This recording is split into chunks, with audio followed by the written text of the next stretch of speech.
Loose Man. Today's topics was: do you row in front of your kids? Can you have a happy split?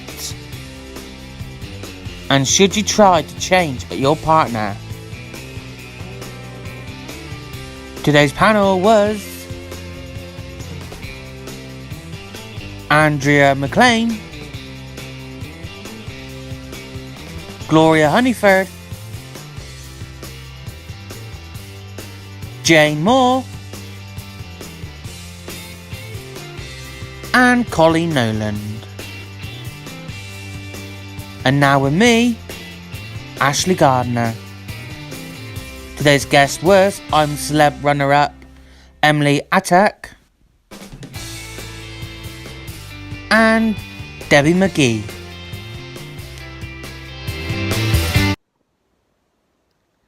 So, great show today. A loud audience, which is good. So the first thing they talked about was this weekend's Strictly final. And they were all happy that Stacey won. She was such a worthy winner. And it was nice to see Kevin win. Because, obviously, he's been in the final 4 times. But he hasn't actually won. So it was nice to see him win. And Stacey's journey has been amazing. An amateur to a dancer. It was I'm so happy she won. So big congratulations to Stacey Dooley, not Solomon, and Kevin Clifton on their win. And also they talked about how Karen Clifton ran up to Kevin and gave him a hug, despite them not being together anymore and stuff. And yeah, talking about a happy split. I think it's nice if you split up with someone and it's mutual. It's nice to see that happening. And it's nice to see people split up and they're still friends. I think you're really, really lucky if that happens.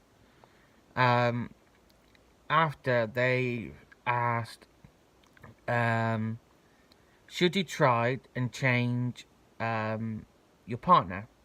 Because apparently Meghan is trying to change Harry. Obviously, something to do with the shooting thing he does at Christmas, which he hasn't done now. This will be his 2nd year of not doing it. But to be honest, I think if you love him or her enough, they shouldn't need to change. Because if you want them to change, then obviously they're not the one for you. And I completely agree with all the panel on this. You shouldn't have to change anyone's personality because that's who they are. And then after that, they went live to Exeter to see the tabby cat Georgie, who suffered really bad burns after an acid attack. And Nanny Linda went and seen the cat 8 months after not knowing if she would survive. Must have been absolutely horrifying seeing what happened, because obviously your pet is family, and like she said, it absolutely heartbroke all the family. Everyone was affected by it. Loved Nanny Linda's hat, elf hat with her presents. And she had a stinking cold and sore throat, so she done well. Georgie's doing really well, thank God. It's just absolutely disgusting to think someone could do something like that to an innocent family pet. So yeah, it was nice to see how well the cat was doing.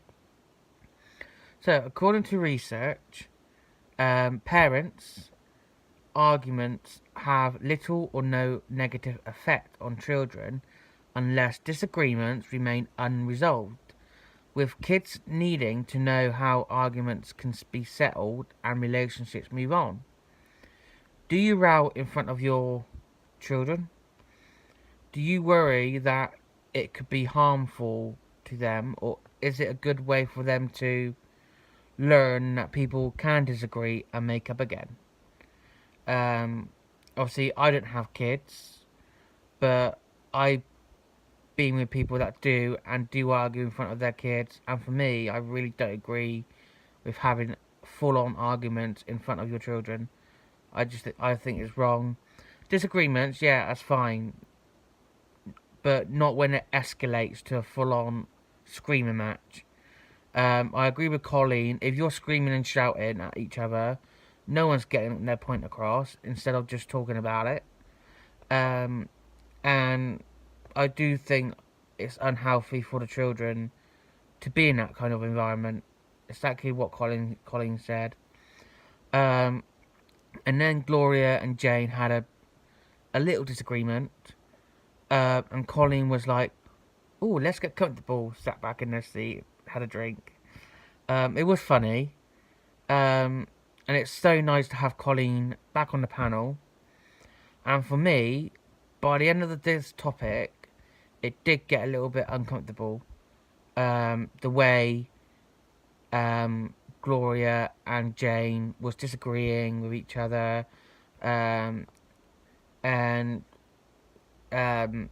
Gloria said something to her, and Jane replied back, shows how much she knows about me, something like that.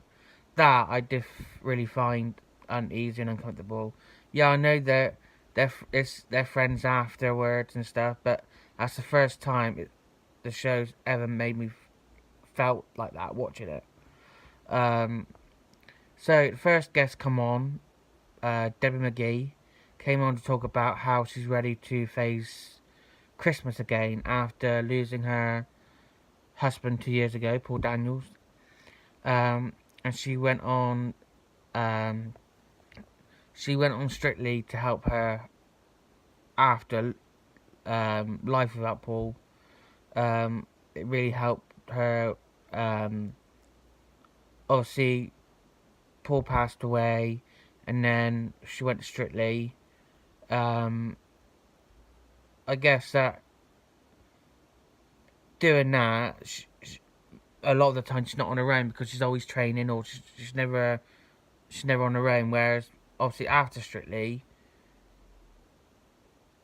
you're just home for a couple of months and you don't really see anyone. But now she is doing panto in Wolverhampton, playing the Good Fairy in Sleeping Beauty, and she's loving it. She has all her family moved in because she only has 1 day off a week, I think she said. So I'm sure it's nice for her to go home and have a full house. So yeah, it's nice to see the last guest today, the beautiful Emily Atack, who has done amazingly well in the jungle, came runner-up. She talked about how her newfound confidence after being in there, because beforehand she wasn't confident, she had low self-esteem and everything else, panic attacks, and she's now deleted all her editing apps, which is really, really good. And she talked about she's doing a tour called Talk 30 to me, where she talks about becoming 30 next year, doing impressions, talking about social media and stuff, which I'm sure will be amazing to watch. She is near me at that time as well. And then Andrea looked up and said about it's something that she wants to do. Obviously, she's 50 next year, which she really don't look a day over 40. So yeah, she wants to do something like that next. Well, maybe not next year, but she wants to do a tour. which I think she'd be amazing at doing. So yeah, I hope she does that, because then I'll come and watch her then. So yeah, that was today's do swimming. The crowd, the audience was amazing today. So well done, whoever was warm up today.